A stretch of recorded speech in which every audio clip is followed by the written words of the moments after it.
네, 오늘은 존 호트 3장, 과학과 종교 상생의 길을 가다 3장에 나와 있는 진화는 신의 존재를 배제하는가라는 주제에 대해서 네 가지 입장에 대해서 같이 호트의 의견과 제 생각들을 같이 나누도록 하겠습니다. 네, 먼저 이제 갈등의 입장, 항상 호트는 갈등의 입장, 그 다음에 분리의 입장, 접촉의 입장, 그리고 마지막으로 지지의 입장, 네 가지 입장에서 각자 그 입장을 주장하는 사람들의 의견을 본인이 대변하는 것처럼 하면서 이 논지를 전개해 가고 있습니다. 오늘 주제가 진화는 신의 존재를 이제 배제하는가, 이제 부인하는가라는 주제입니다. 그래서 진화랑 신의 존재가 양립할 수 있는가라는 주제를 머리에 두고서 네 가지 입장에서 살펴보도록 합니다.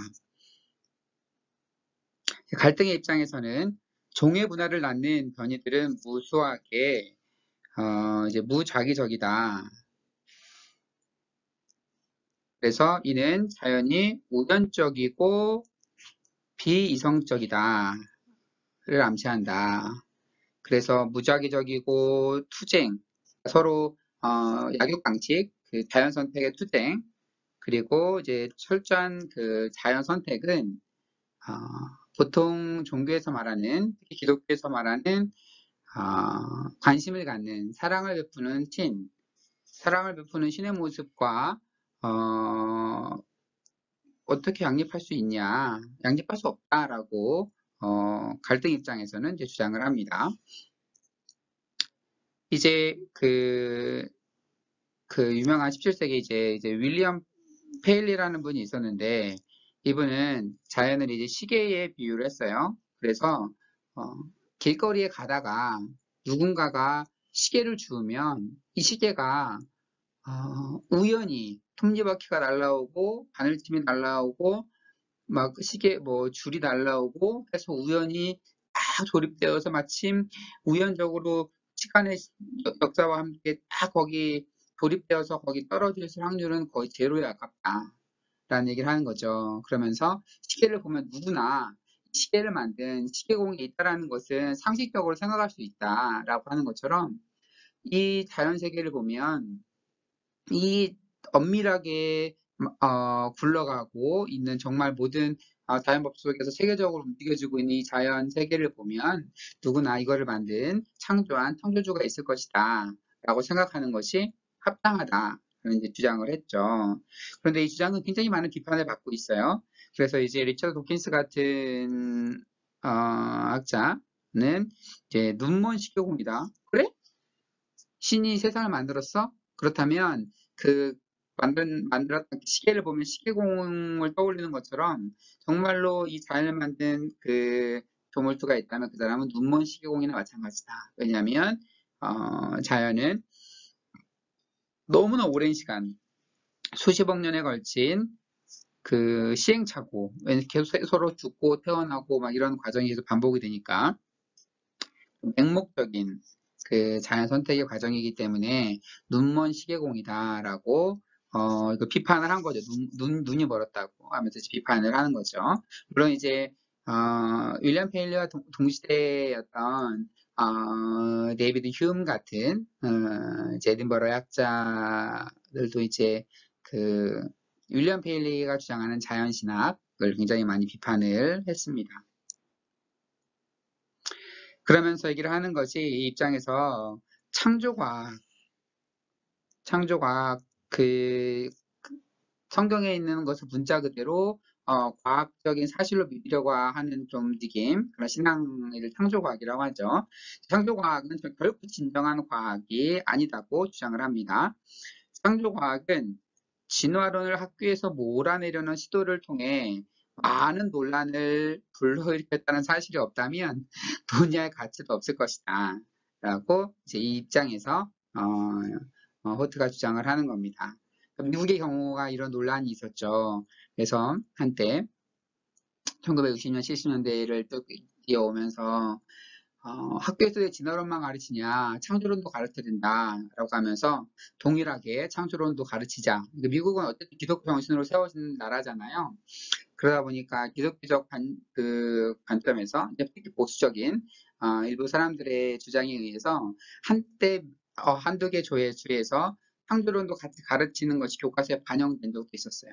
그러다가 아니 어떻게 창조론이 어떻게 과학적인 똑같은 진화론과 동일시될 수 있는 하나의 이론이냐라고 해서 참 이제 창조과학적인 부분들을 이제 빼기 시작하자 나중에 이게 지적 설계라고 해서 지적인 존재자가 만들었을 가능성을 또 주장하면서 교과서적인 논란이 일으켰죠. 미국에서 그랬다는 거예요. 그렇지만 지금은 미국에서도 뭐 전혀 힘을 얻지 못하고 있고 이 창조과학적인 분위기는 이제 한국에서 활발하게 꽃을 피우고 있습니다. 미국 안식일교에서 시작한 하나의 운동이었는데 이제 한국을 제외하고는 뭐 이런 주장을 하는 나라는 거의 없죠. 반면에 진화는 근본주의적 기독교뿐만 아니라 우주에 대한 어떠한 종교적 해석과도 양립할 수 없다. 갈등 입장에서 주장을 하겠죠. 그래서 유전적인 돌연변이 또한 진화 과정에서의 투쟁과 낭비는 사랑의 신이 우주를 돌본다는 생각과 양립할 수 없다. 그러니까 진화 과정만 놓고 보면 굉장히 많은 돌연변이가 존재한다는 거죠. 그래서 만약에 신이 계획하고 창조를 했다고 하면 딱 맞게 창조를 했을 텐데 어떤 거는 막 멸종하고 어떤 거는 갑자기 돌연변이 생겨나고 변하고 이게 어떻게 신이 창조한 거냐. 그리고 진화 과정에서의 투쟁, 낭비라는 것은 막 죽고 죽이는 그런 관계 속에서 투쟁, 서로 먹고 먹히는 과정 속에서 그리고 막 소멸되고 얼마나 긴 시간과 이런 모든 투쟁과 낭비 이거는 보통 종교에서 말하는 사랑의 신이 우주를 돌본다라고 하는 이런 보통 개념과 양립하는 것이 쉽지 않다라고 주장을 하는 겁니다. 네. 보통 이렇게 생각할 만하죠. 종교에 대해 전혀 관심이 없거나 과학에만 빠져 있는 분들은 이렇게 주장을 할 법도 합니다. 여기에 대한 이제 다른 입장들을 살펴봅니다. 그 다음에 이제 분리의 입장. 분리의 입장은 과학과 종교는 서로 다른 영역이니까 서로 타치를 하지 말자. 뭐 이런 입장인 거죠. 그래서 종교와 과학을 바라보는 세계는 종교와 과학이 바라보는 세계는 분리되기에 서로 경쟁하는 것이 아니다. 즉, 진화가 과학적으로 정확하더라도 종교의 어떤 위협도 가하지 않는다라는 거죠. 그래서 앞에서 말하는 그런 갈등은 과학과 종교를 융합시키려고 시도하는 창조과학자들, 그러니까 과학과 종교가 거의 같은 것으로 보는 거죠. 종교적 가치가 과학적 사실을 대변한다라고 보는 거니까 이런 융합, 호트는 융합이라는 걸 굉장히 싫어하는 부정적인 단어로 쓰고 있어요. 그래서 이걸 완전 융합시키려고 하는 창조과학자들, 이걸 잘못된 거죠. 그리고 또한 과학적 유물론의 이데올로기에 빠진 과학주의자들, 그러니까 이걸 동급으로 보는 거예요. 그래서 과학만이 옳고 과학으로 모든 것이 해결 가능하다라고 주장하는 사람들은 이 앞장에서도 봤지만 과학주의자들이라고 표현하죠. 그래서 과학만이 옳다고 하는 것도 이건 과학적인 주장이 아니라는 겁니다. 이건 하나의 과학적 유물론, 과학적 하나의 이데올로기에 불과하다. 이렇게 과학만이 옳다는 과학적 유물론에 빠진 사람들이나 아니면 성경이 과학적이라고 믿는 그런 창조과학자들, 이 두 사람들 다 옳지 못하다라고 하는 겁니다. 그래서 창조과학자들과 과학주의자들은 모두 창세기의 의도가 우리에게 과학적인 이해를 제공하는 것이라고 보는 거죠. 그러니까 창조과학자들은 창세기 성경의 맨 처음에 나와 있는 창세기, 태초에 대해서 말하고 있는 창세기가 창조과학자들은 문자적인 사실이라고 말하고, 그리고 과학주의자들은 이거는 문자적인 사실 아니다라고 말하고, 그렇다면 이게 무슨 말이냐면 이 창세기 1장을 똑같이 과학적인 입장에서 이 창세기 1장이 과학적인 정보를 제공하려고 했다라고 전제하는 거죠. 그런 전제를 하기 때문에 창조과학자들은 이게 과학적으로 옳다? 그 과학주의자들은 그건 말도 안 된다? 이렇게 주장하는 거죠. 사실 창세기 1장은 과학적인 이해를 제공하는 것보다 더 넘어서 다른 의미가 있는 건데 서로 둘 다 그 양극단에 있는 창조과학자들과 과학주의자들 서로 양극단에 있지만 사실은 극과 극은 통한다고 서로 같은 맥락에서 성경을 보고 있다라고 하는 겁니다. 그래서 그리고 이제 진화를 옹호하는 과학적 증거. 이 분리 입장에서는 과학도 받아들이죠. 그렇지만 그 종교는 다른 영역이 있으니까 충돌되지 않는다는 거죠. 그러니까 과학적 증거를 100% 받아 수용합니다.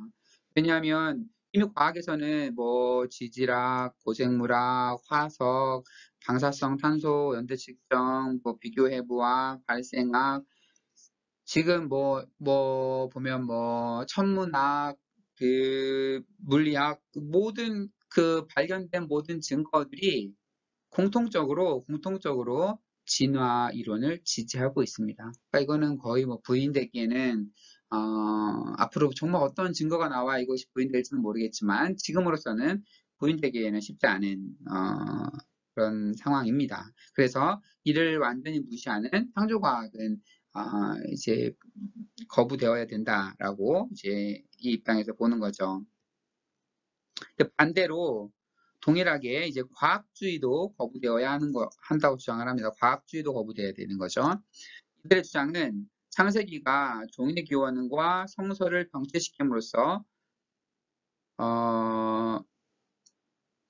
그 성서의 핵심을 완전히 놓치고 있는 거죠. 그래서 그 종의 기원, 성서 이걸 같이 놓고 보면서 야 이거랑 그 다윈의 얘기와 창세기 1장이 달라 하면서 그러니까 창세기가 거부돼야 돼라고 이렇게 동일한 선상에 놓고 평가를 하고 있는 거죠. 정말 동일한 비교 대상이 아니라고 얘기를 하고 있는 겁니다. 이 입장에서는. 그래서 과학주의는 창조에 대한 성서의 심오한 의미, 그죠? 성서의 심오한 의미, 창조의 언약적 모티프, 언약, 내가 너에게 너가 이런 일을 하면 내가 너를 이렇게 보살펴주고 내가 너를 너와 함께 하겠다라고 하나 일종의 언약적인 그런 모든 메시지들, 내가 너를 만든 것처럼 내가 너로 모든 몸을 다스리게 하고 뭐 이런 여러 가지 수많은 언약적인 이야기가 모티프되어 있는 것들을 다 무시한다라고 하는 거예요. 또 우주가 선물이라는 근본적인 메시지, 인간을 창조하시면서 보기 좋다고 말씀하시고 인간에게 부여된 이 우주 세계, 이 선물적인 이미지도 다 무시되는 거고 이 선물에 대한 인간의 적절한 반응은 감사, 신뢰 이런 신학적인 중요한 내용들을 이제 과학 교과서로서 이야기되면서 다 무시하게 되는 그런 결과를 초래하는 거죠. 그래서 결국 분리 입장에서는 창조과학적인 입장도 이제 배척하게 되고 그리고 과학주의적인 입장도 배척하게 됩니다.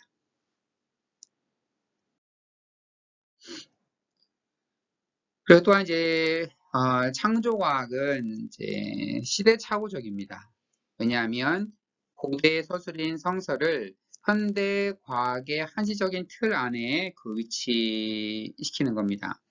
사실 성서의 텍스트들이 만들어진 그 다양한 시기뿐만 아니라 성서의 다양한 그 장르들도 구분하지 않고 순진하게도 현대 과학적 예측과 성서를 이제 결부시키는 거죠. 뭐 문제가 심각한 거죠. 성서는 오랜 기간에 걸쳐서 다양한 문화, 여러 가지 그런 것들과 녹아들면서 기록된 하나님의 말씀이 그 당시 시대에 들어간 그런 내용들이 들어가 있는 건데 현대 과학적인 사건으로 딱 맞춰놓고 현대 과학과 딱 맞을 거야 라고 하면서 1대1로 대입시키려고 하는 그런 시도인 거죠. 그리고 성서에는 수많은 장르로 표현되어 있죠. 역사적인 기록뿐만 아니라 거기 안에는 문학도 있고 시도 있고 여러 가지 많은 그 문학 다양한 장르들이 내러티브들이 모아 있는 게 성서인데 그거를 어떻게 과학적으로 그 1대1로 맞다라는 건 말이 안 되는 거죠. 그래서 그 소설이나 문학 작품을 읽으면서 이게 과학적으로 사실일까?를 비교하고서 과학적인 사실이 아니니까 뭐 셰익스피어의 작품은 이거는 필요 없는 거야. 이건 거짓이야. 라고 말하는 건 말도 안 되는 거죠. 그러니까 여러 가지 그 성서가 담고 있는 그런 풍부한 내용들을 너무 이제 과학적으로 그 이해하려고 하는 시도. 이거는 성경을 잘못 이해하는 시도라는 거죠. 반면에 이제 과학주의자들, 과학으로만 이해하려는 사람들도 과학 이론과 신념을 구분하지 못하고 유물론과 진화론을 뒤섞는 겁니다. 모든 거를 다 이제 물질주의적으로 해석하려는 그 유물론과 그 진화 이론을 섞어서 이제 완전히 모든 거는 과학적으로 진화적으로 다 해석이 된다라고, 그러니까 신은 없다라고 주장하는 그런 주장을 하게 되는 거죠. 이들은 진화론을 무신론과 연관시키는데 그 일종의 이제 진화주의, 과학만을 받아들이려고 하는 것을 이제 과학주의라고 나가면 진화를 가지고 진화가 이렇게 저렇게 맞기 때문에 신은 없다라고까지 막 그 세상이 나아가는 그걸 이제 진화주의라고 보통 부를 수가 있겠습니다. 그래서 그 진화주의자라고 하면 뭐 여러 학자들이 있지만 그 중에 한 명이 이제 스티븐 제이 굴드라고 하는 유명한 학자가 있는데 이렇게 주장을 해요.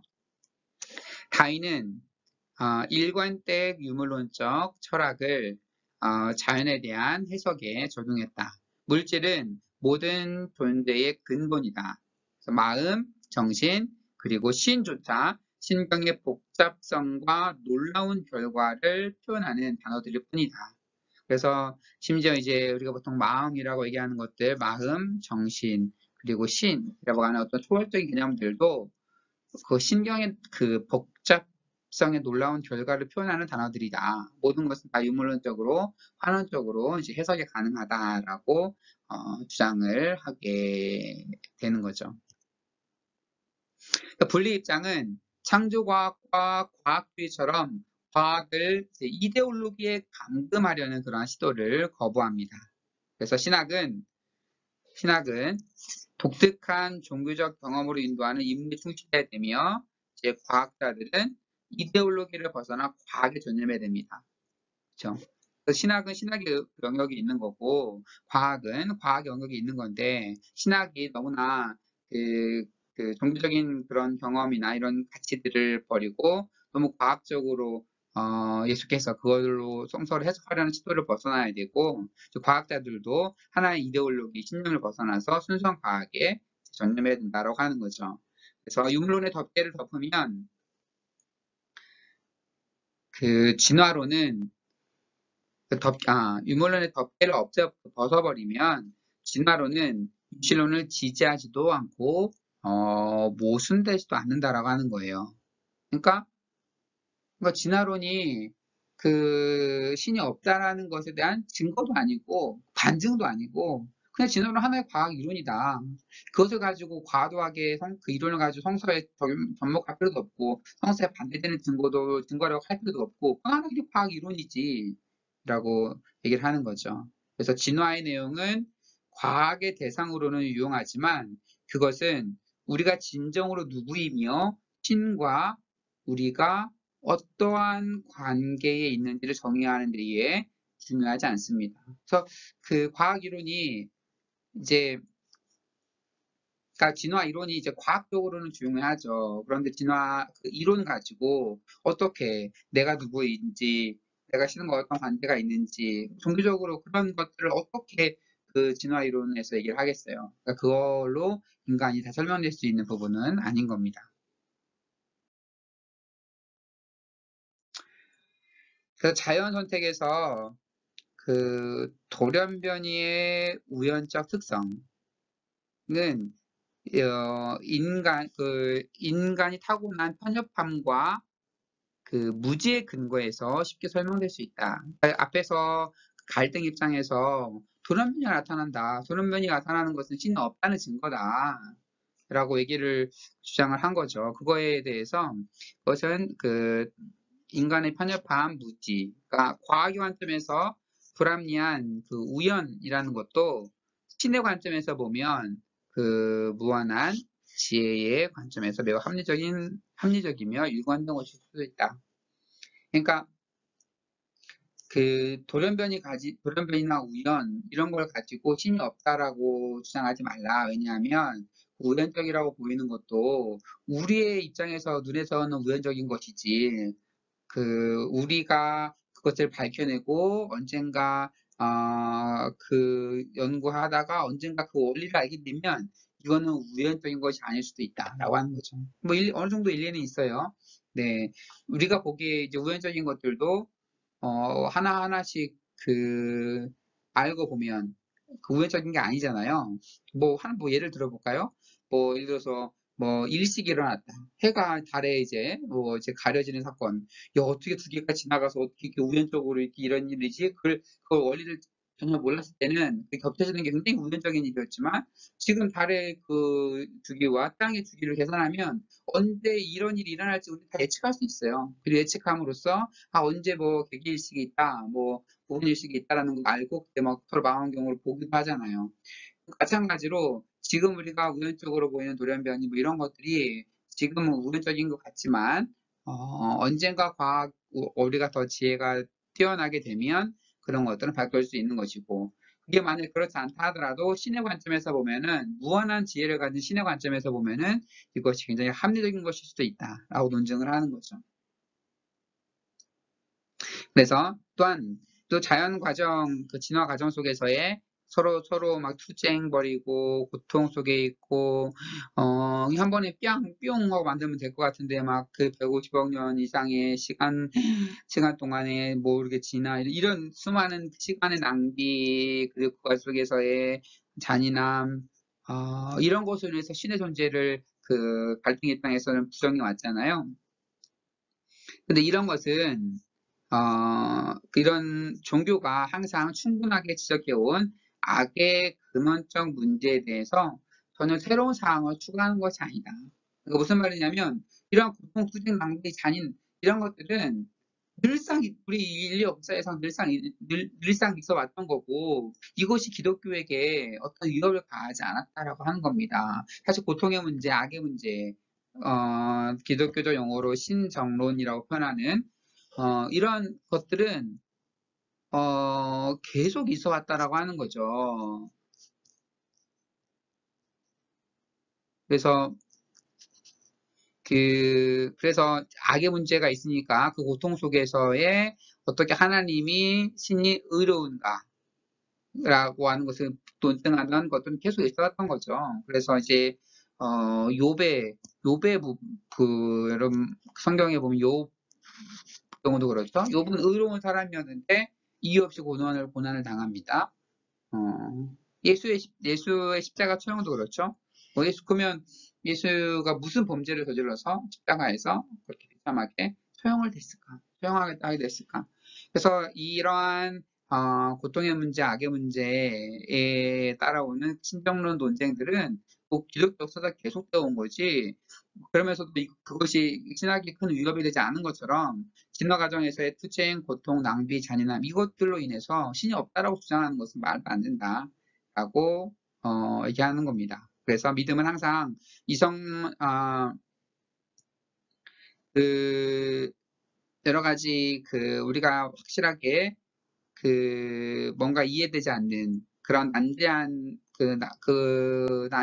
아니한 것들에 대해서에도 불구하고 믿어왔던 것.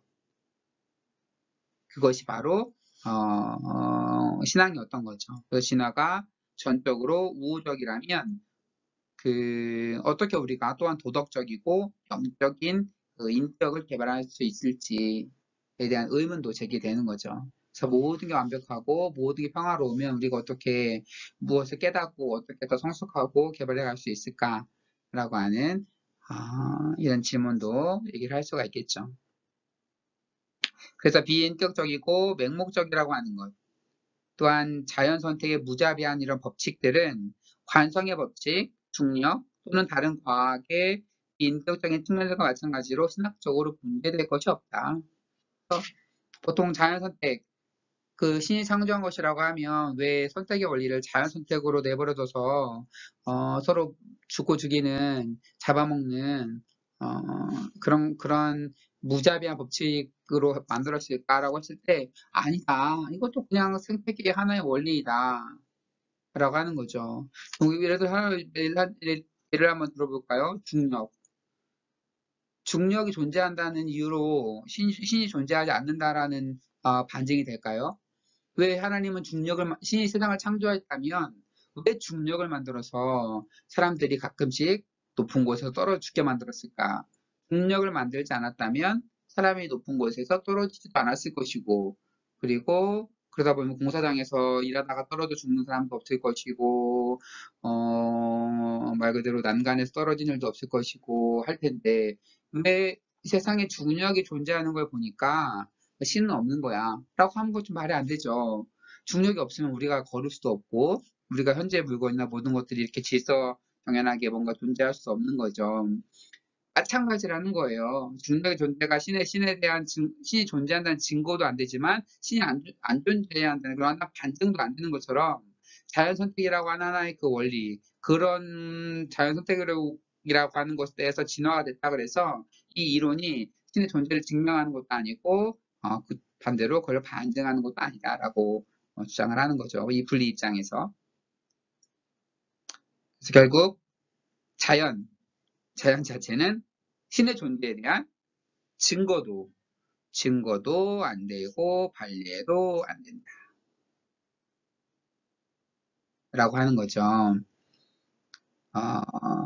그래서 그 반대로 놓고 이제 그거는 서로 독립적인 것이니까 서로 연관시켜서 과학 이론으로 과학을 가지고 종교를 공격할 이유도 없는 거고, 종교를 너무 과학적인 근거로 해석하려고 하는 이유도 없는 거고, 그래서 서로의 다른 영역에 있음을 이제 분리 입장에서는 얘기를 하고 있습니다.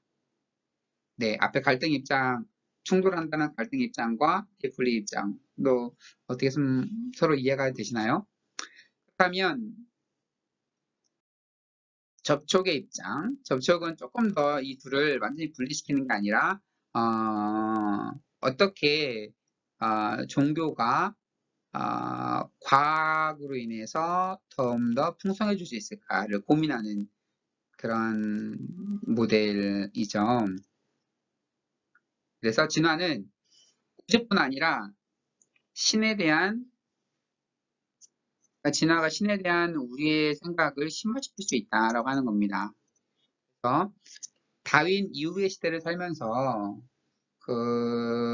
어거스틴, 혹시 다른 말로 아우구스티누스나 아퀴나스, 굉장히 신학계의 거물 같은 이런 사람들이 생각했던 것과 똑같이 생각할 수는 없다는 거예요. 이들은 진화에 대한 전혀 생각이 없었잖아요. 없는 상태 속에서의 신에 대한 자신들의 사상들을 집대성에서 표현해 놨는데, 아니 지금 시대가 바뀌었고 세상에 대한 이해가 완전히 바뀌었는데 어떻게 이들이 이해한 것과 똑같은 세상에 대한 이해, 똑같은 신에 대한 이해를 할 수 있느냐라고 하는 거죠. 그래서 오늘날의 신학은 진화와 대화하면서 전면적으로 수정되어야 한다. 예, 저는 좀 강하게 말하고 있어요. 전면적으로 수정해야 되는데요. 저는 뭐 100% 동의하지 않지만 어느 정도 시대에 맞게 반응할 필요는 있죠. 저는 그렇게 생각을 합니다. 그래서 창조는 진화에 대립하지 않으며 오히려 진화를 가능하게 만든다라고 얘기를 합니다. 그러니까 창조가 진화에 대립하지 않고 서로 그렇다면 서로 관련이 없는 정도가 아니라 진화를 창조가 가능하게 만드는 주장을 합니다. 그래서 분리 입장의 우연은 충분한 설명이 되지 못한다. 그래서 분리 입장에서 우연은 이렇게 얘기를 한 거죠. 우리가 지금 보기에는 우연이지만 우리가 지혜가 충만해지면 그것은 우연이 아니라 하나의 원리인 것이다라고 이렇게 설명을 했잖아요. 분리 입장에서. 그런데 접촉 입장에서는 우연을 다르게 생각합니다. 왜냐하면 우리가 실제로 우연적인 것들을 경험을 하잖아요. 그래서 여기서 주장하는 우연은 신의 개념과 모순되지 않습니다. 그래서 세계와 긴밀하게 연결된 사랑의 신이 존재한다면 우리는 자연의 미결정성과 무자기성의 측면을 기대해야 한다고 말을 합니다. 그러니까 세상과 굉장히 밀접한 관계, 그것도 신이 세상을 굉장히 사랑한다라고 하면 이 자연에 대한 그 미결정성과 무자기성의 측면을 오히려 그거 없애야 되는 게 아니라 그렇게 되도록 해야만 된다라고 하는 거예요. 그 이유는 사랑은 강제적 방식이 아닌 설득적 방식으로 작용하기 때문입니다. 그러니까 하나님이 세상을 너무나 사랑하신다고 하면 정말 성경의 말씀처럼 하나님이 세상을 이처럼 사랑하신다. 독생자를 줄 만큼 그만큼 사랑하신다고 한다고 하면 사랑은 진정한 사랑은 강요하는 것이 아니잖아요. 사랑한다고 해놓고서 막 속박하고 뭐 못하게 하고 막 완전 통제하고 이거는 완전 스토킹하는 사랑이 아니잖아요. 강요하는 것. 그래서 하나님이 세상을 창조하신다고 하면 모든 것이 딱 정해진 상태로 언제 뭐가 생겨나고 뭐가 사라지고 뭔가 딱 정해진 그 강제된 방식으로 세상을 창조하는 것이 아니라 그 사랑은 설득력적인 방식으로 하기 때문에 각 개체들이 자신의 가능성을 실현해 가도록 설득하는 방식으로 작용을 한다라고 하는 거죠. 세상에서. 그래서 강제하는 것이 아닌 왜 강제하지 않냐면 정말 사랑하기 때문에. 그래서 사랑은 사랑받는 자에게 강요하는 것이 아니라 사랑받는 자가 그 자체로 머물도록 허용을 합니다. 그래서 그 자신의 가능성을 실현하도록. 이것은 포기가 아니라 친밀감을 함식하는 방식으로 이루어집니다. 그래서 이실론이라는 것은 그 태초에 신이 세상을 만들고 그냥 내버려 두고 니들 마음대로 되라. 그냥 라고 하는 주장인데 그 마음대로 굴러가라. 그런 게 아니라 완전히 보면 방치해놓고 창조해놓고 뭐 진화가 되든 말든 완전히 방치해놓은 그런 신에 대한 그런 걸 얘기하는 것이 아니라 계속 옆에서 설득하는 거죠. 본인의 가능성을 이루어가도록. 그렇지만 그 가능성을 이루지 못한다 하더라도 강제하는 방식이 아닌 그 설득하고 기대하는 방식, 친밀감을 함축하는 방식으로 이루어진다라고 주장을 하고 있습니다.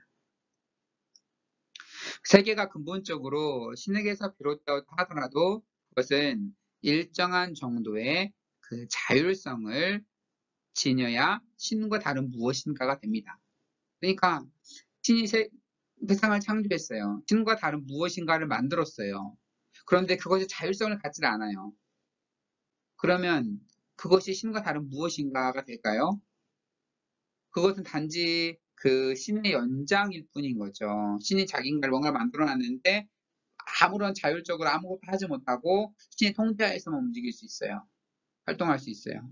그것 신이 무엇인가 자신과 다른 무엇인가를 만들었다고는 볼 수 없는 거죠. 그래서 정말 신이 정말 자신과 다른 무엇인가를 독립적인 무엇인가 창조했다고 하면 그 개체는 자신의 그 자유를 갖고 자신의 생각으로 사유하고 행동할 수 있어라고 하는 거죠. 그렇다면 그 자신의 자유와 의지를 가지고 행동하려면 신이 전적으로 통제할 수 있는 그런 상황은 안 되는 거죠. 그래서 신이 자유를 부여하는 것은 세심한 관심이 없어서 그런 것이 아니라 피조물의 타자성의 측면에서 이해해야 된다고 하는 거예요. 뭔가 본인과 다른 무엇인가를 창조했다고 하면 거기에 자율성을 부여해 줘야 되는 거고 그 자율성에 따라서 무엇인가 일어나는 것이 신의 존재를 배제하는 그러한 증거로 작용할 수 없다라고 하는 겁니다.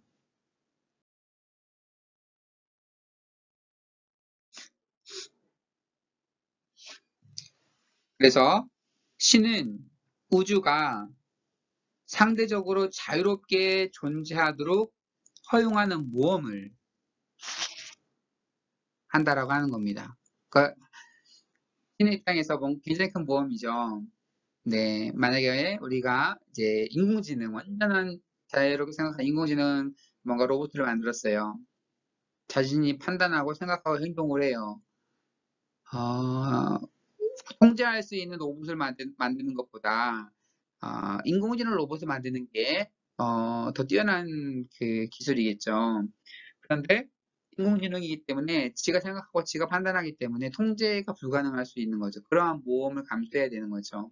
그래서 하나님이 인간을 자유로운 존재자로 만들었다라고 했을 때에는 인간이 자유의지를 가지고 신적 질서를 파괴할 수 있는 그러한 위험도 감수할 수밖에 없는 거죠. 세계의 본질적인 자유는 진화의 원재료를 구성하는 그 무작위적인 변이, 즉 유전적인 돌연 변이를 통해서 나타납니다. 신이 강제적인 방식보다는 어떤 설득적인 방식으로 세계에 영향을 미친다면 진화 과정에서의 돌연 변이가 왜 발생하는지를 얘기할 수가 있는 거죠. 그래서 강제로 딱딱 정해진 게 아니라 그냥 설득하는 방식으로, 그리고 그 안에서 개체가 자신들의 가능성을 실현해가는 방식으로. 그러다 보면 그 세상에 더 잘 적응하는 돌연변이가 나타나기도 하는 거고, 세상에 못 적응하는 돌연변이가 나타나기도 하는 거고, 그러다가 적응하지 못하는 것은 도태되기도 하고, 적응하는 것들이 살아남아서 또는 자신의 생명을 이어가기도 하는 거고, 이러한 모든 과정을 지켜보고 그 설득적인 방법으로 개입하는 거지, 완전히 그것을 조정하는 것은 아니다라고 하는 겁니다. 그리고 만약에 신이 마술사, 뭔가 싹 변화시키고 팍 하는 마술사나 독재자, 마음대로 다 그냥 통제하는 독재자라면 우주는 단번에 완성되었겠죠. 한 번에 딱 만들어 놓고 이제 딱 반환하면, 그리고 단번에 완성되었겠고 영원히 불변한다고 생각할 수 있겠죠. 하지만 정말로 세상이 이렇게 한 번에 딱 만들어지고 진화 과정 없이, 그리고 전혀 변하지 않는다라고 했을 때에 이러한 세계는 얼마나 재미없고 빈약한 세계일까를 묻는 거죠. 사실 그 진화 과정 속에서 그 긴 역사, 어마어마하게 긴 역사 속에서 진화가 양산해 온 드라마. 그러니까 하나의 걸 세상이 막 변화되어 온 것 하나의 드라마, 연속극 드라마처럼 단편하는 과정으로 표현을 하는 거죠. 그러한 드라마, 그러한 하나의 그 다양성, 모험, 강렬한 아름다움, 이런 게 없을 거 아닙니까? 그랜드 캐니언에 가보셨나 모르겠어요. 거기 가서 이게 보고 있으면 와, 이런 생각이 들죠. 와, 정말 오랜 시간 동안의 그 진화 과정을 통해서 이렇게 아름다운 장관이 만들어졌구나. 한 번에 뭔가 딱 만들었으면 산은 산이고 골짜기도 골짜기고 이랬을 거 아니에요. 골짜기고 강은 강이고. 그런데 정말 오랜 시간 동안 깎이고 패이고 해가지고 그런 모양들을 만들어지지도 않았을 테고, 우리가 볼 수 있는 이 수많은 이야기들의 상당수가 존재하지 않았겠죠. 정말로 이런 긴 시간 동안에 이러한 과정을 통해서 세상이 진화되어 가도록 창조하셨기 때문에 우리가 이러한 것들을 볼 수가 있는 거죠. 그것은 고통과 투쟁이 없는 세계일지 모르겠어요. 한번 딱 만들어지고 서로 죽고 죽이지 않게 딱 만들어놨어요. 그러면 서로 그 약육강식의 속에서의 고통은 없을지 모르겠죠. 투쟁도 없을지 모르겠죠. 생존하기 위한 약육강식의 적자 생존에 그러한 피 흘림은 없을 수도 있겠죠. 그렇지만 진화론이 그 진화에 수십억 년에 걸쳐 발생시킨 그러한 새로움, 상이함, 위험, 대변동, 아름다움, 이런 것들은 전혀 갖지 못한 세계가 되어질 것입니다. 그래서 생명, 의식, 문화에 도달하기 위한 우주의 오래적인 그러한 투쟁은 강요하지 않고 사랑받는 자 입장에서 항상 자유와 위험과 모험을 허용한다라고 하는 우리의 신앙과 일치한다라고 하는 겁니다. 똑같은 거예요. 성경 시편에 보면 다윗이 이렇게 고백을 하죠. 내가 사망의 음침한 골짜기로 다닐지라도 해 받을 것을 두려워하지 않을 것은 주께서 나와 함께 하심이라. 이렇게 고백을 합니다. 해 받을 사망의 음침한 골짜기를 가는 거죠. 그렇지만 해 받을 것을 두려워하지 않는, 그게 바로 이제 기독교적인 신앙의 모습이에요. 해가 없는 게 아니고, 그러니까, 상처가 없는 게 아니고, 상처가 있는 곳에 갈지라도 두려워하지 않는. 그래서 인간이 그런 오랜 역사와 문화를 통해서 모험에 내몰리게 되고, 때로는 위험에 내몰리게 되고, 그렇지만 그러한 과정을 허용하는, 그런 과정을 통해서 신앙의 길을 가는 이 기독교 신앙과 이러한 진화 과정에서의 그 위험과 모험, 이런 것들은 배치되는 것이 아니다 라고 주장하는 거죠. 오히려 우리 신앙과 잘 맞는다 라고 주장을 합니다. 그래서 신이 우주를 단번에 완성된 형태로 창조하지 않은 이유는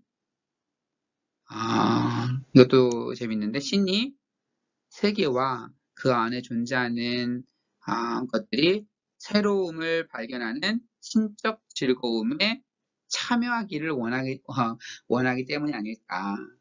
그러니까 신이 뭔가 새로운 거를 창조하는 것에 대한 기쁨이 있을 거 아니에요. 우리도 뭔가 새로운 것들을 만들어내고 할 때 이 기쁨이 있는 것처럼 그렇다고 하면 하나님 세상을 창조할 때 한 번에 짱 창조해놓고 인간도 딱 만들어놓고 끝 이게 아니라 계속해서 변화되어 가고 진화되어 가는 세상 형태로 창조함으로써 인간으로 하여금 인간뿐만 아니라 모든 피조물로 하여금 하나님의 창조 사역에 참여하도록 우리도 지금 진화의 과정 속에 있는 거잖아. 이 호모사피엔스 정도 이 진화의 과정 속에 같이 지금 굴러가고 있는 거죠. 그 긴 역사에서 보면 그러한 진화의 과정 속에 우리를 초대하시는 그래서 이 창조의 즐거움을 우리도 만끽할 수 있는 그런 의미로 볼 수도 있지 않을까라고 제가 얘기를 하는 거죠.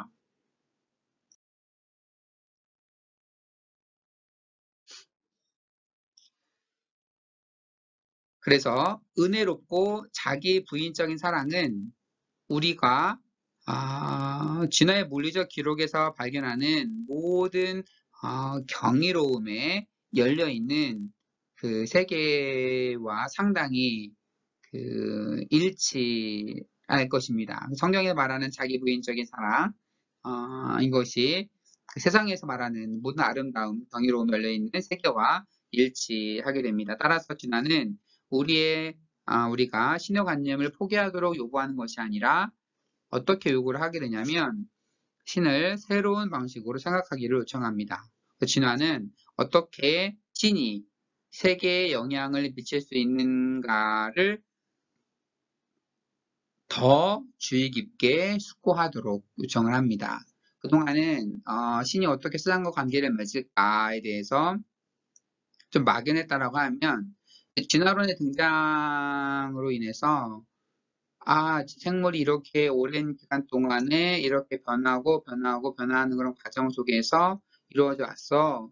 그렇다면 하나님이 세상에 관여하는 그런 방식도 그러한 진화 과정 속에서 어떻게 작용을 한 것일까라고 하는 더 그 신과 그 세상과의 더 친밀한 관계 설정에 하나의 그러한 단서를 제공한다라고 하는 거죠.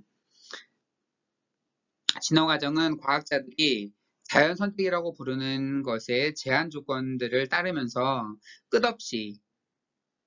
끝없는 다양성과 특수성을 허용하는 방식으로 나타나는 신적 창조성의 하나의 표현일 수 있다. 그래서 그 자연 선택이 하나의 신적 창조성의 표현이라고 하는 겁니다. 그래서 진화생물학, 고생물학, 자연의 역사 같은 것들은 신적 창조성이 세상에서 어떻게 드러났는지를 이해하는데 하나의 도움을 줄 수 있다라고 하는 겁니다.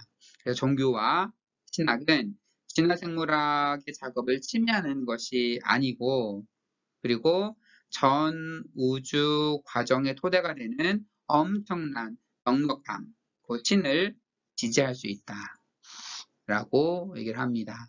그래서 우연성을 포함하는 진화적 묘사는 모험적이고 사랑이 많은 신을 모든 것을 새롭게 하시는 분으로서 이해하는 성서에 대한 관점.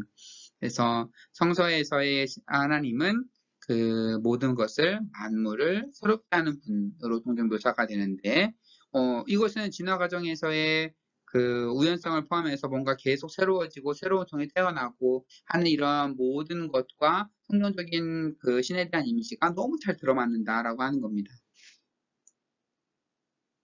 신학은 세계를 창조만 하고 내버려두는 그런 신을 용납하지 않습니다. 세계를 진화하도록 초청하는 그런 동일한 신은 진화의 과정 속에 긴밀하게 연관되어 있습니다. 신은 모든 것과 더불어 그들의 고통과 기쁨에 참여할 뿐만 아니라 궁극적으로 전 우주를 회복시킬 것을 말하고 있습니다.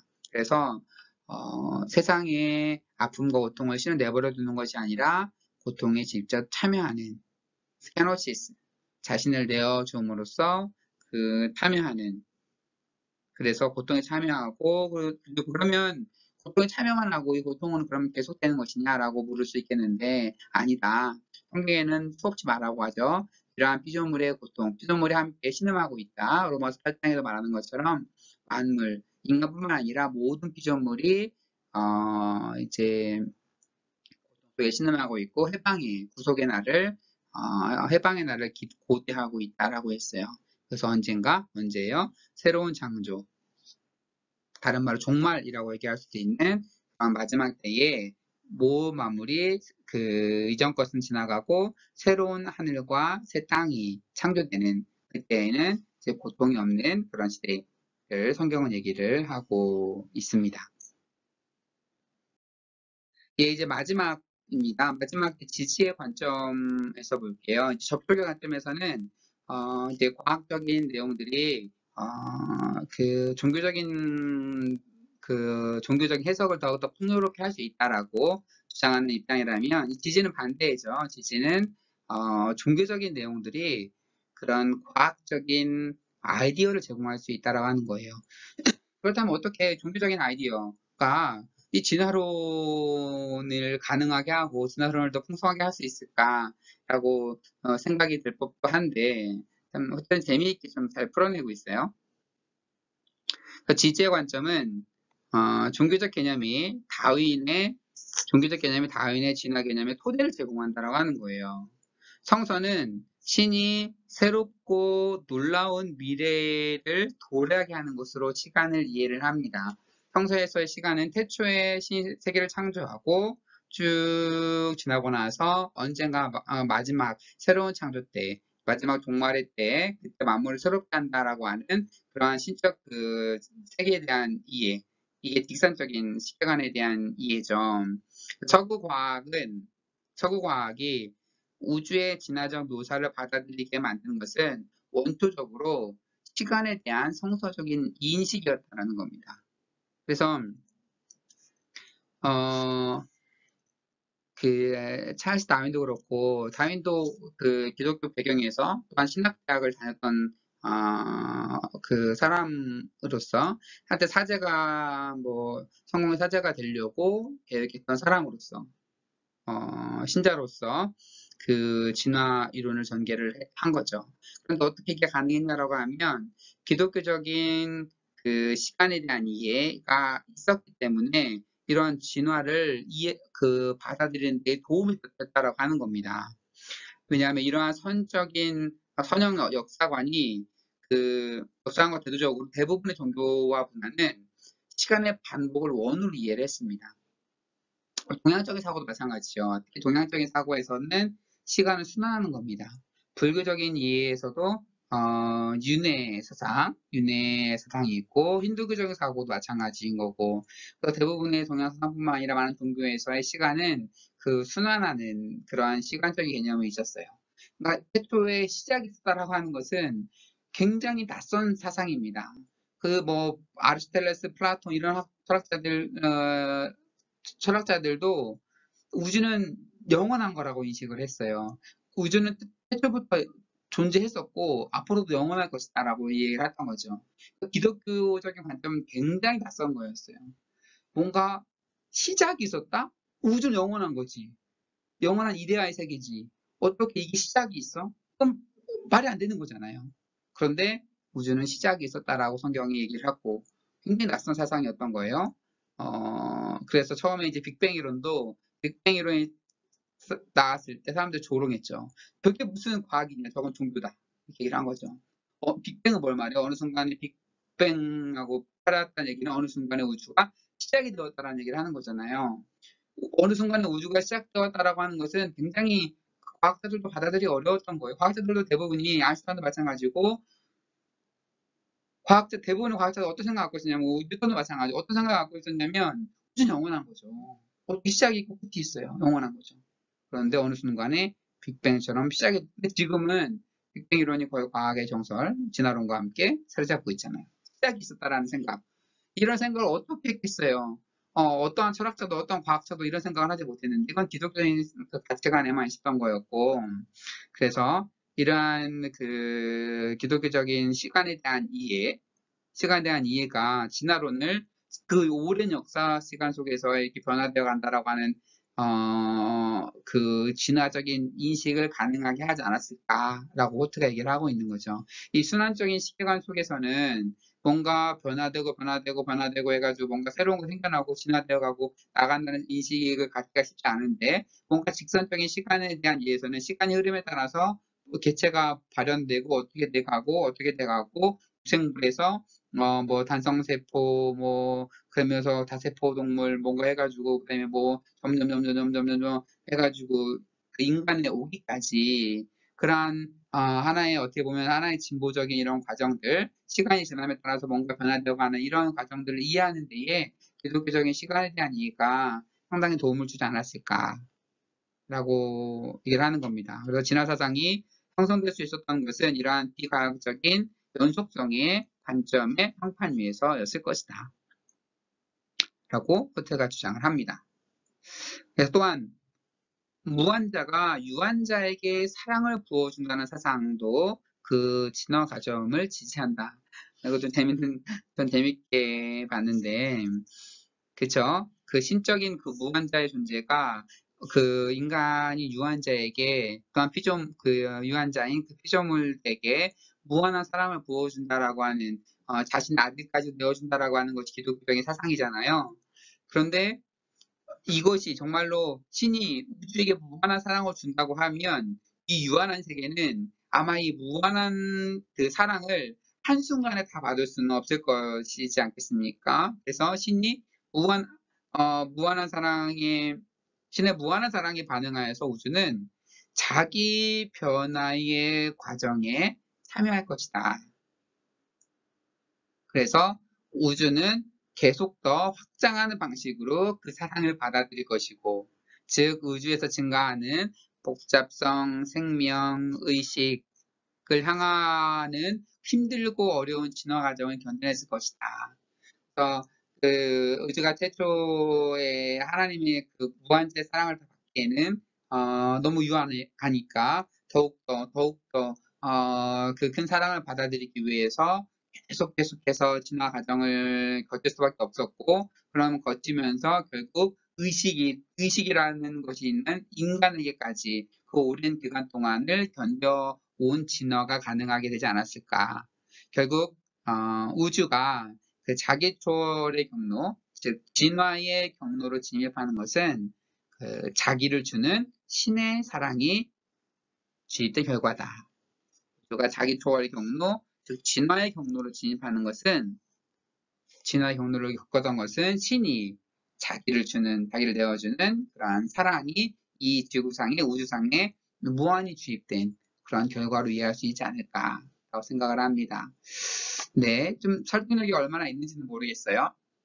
접촉까지는 설득력이 좀 높은데 지지의 부분은 약간 이제 주장의 부분에 가깝긴 하고 종교에 따라서 신앙에 따라서 이걸 동의하지 못할 수도 있는 부분도 있겠지만 나름대로 하나의 주장으로서 받아들일 부분도 있는 것 같아요. 이렇게 네 가지 입장을 살펴보았습니다. 갈등의 입장에서는 진화를 보니까 무작위적이고 맹목적이고 우연적이고 이것 다 우연히 일어나는 거지 어떻게 여기 신이 개입할 수 있어. 신은 없는 거야. 그래서 진화를 보건대 신은 존재하지 않아 라고 하는 게 이제 갈등의 입장이었다고 하면 분리의 입장에서는 아니야. 야 어떻게 그거는 과학 하나의 사실이지. 과학적 사실을 가지고 신이 있다 없다를 얘기를 해. 중력이 있으니까 신이 없나? 뭐 자연 선택이 있기 때문에 신이 없나? 그건 말이 안 된다. 우연이라고 보는 것도 지금 우연이지만 언젠가는 하나의 원리로 밝혀질 수 있는 거고 그렇기 때문에 이 둘은 충돌하는 게 아니야. 충돌하는 것은 창조과학, 완전히 그 과학을 청소를 과학으로 해석하려고 하는 이상한 시도인 창조과학의 이 충돌이 있는 거고, 아니면 과학적 유물론에 빠진 이 과학주의자들하고 충돌이 있는 거지, 순수한 과학과 순수한 종교는 서로 다른 영역을 다루고 있기 때문에 서로 공존하고 있는 거지 서로 충돌하고 있는 게 아니야 라는 게 이제 분리 입장인 거고, 접촉의 입장에서 생각할 때에는 조금 더 이제 이러한 진화 이론이 과학을 좀 더 진화 이론이 종교를 더욱더 풍성하게 한다라고 하는 거죠. 그래서 그동안 우리가 신에 대한 이해, 세상이 어떻게 관여하는가에 대해서 정확하게 알기가 어려웠다면 지금 그 진화 이론을 통해서 드러나는 생물의 변화 이런 걸 보면서 하나님이 세상에 어떻게 개입하시고 어떻게 함께 하시고 어떻게 운행하시는 거라는 것에 대한 구체적인 더욱더 하나의 아이디어를 얻을 수가 있다라고 하는 거죠. 진화 이론이 성서의 그러니까 종교와 완전히 기독교 완전히 배제되는 게 아니라 오히려 이 이론으로 인해서 그 성서 신학이 더욱더 풍성해질 수 있다라고 주장을 하는 거고, 마지막 디지의 관점에서는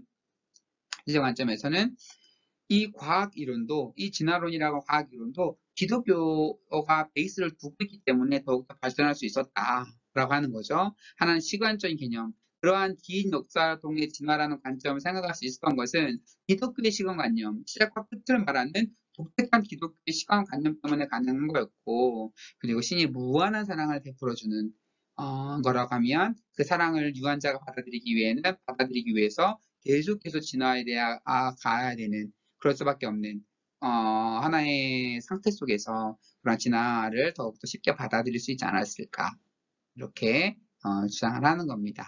네, 네 가지의 주장에 대해서 얼마만큼 설득력이 있고 또 얼마만큼 이런 비판하고 싶은 내용도 많이 있을 거라고 생각이 듭니다. 여러분의 의견들은 페이퍼나 아니면 중간기말 보고서를 통해서나 이렇게 여러분 좀 더 얘기를 들어보도록 하고요. 네, 호프에 대한 그 진화는 그 종교를 배제하는가에 대한 이렇게 강의를 마치도록 하겠습니다.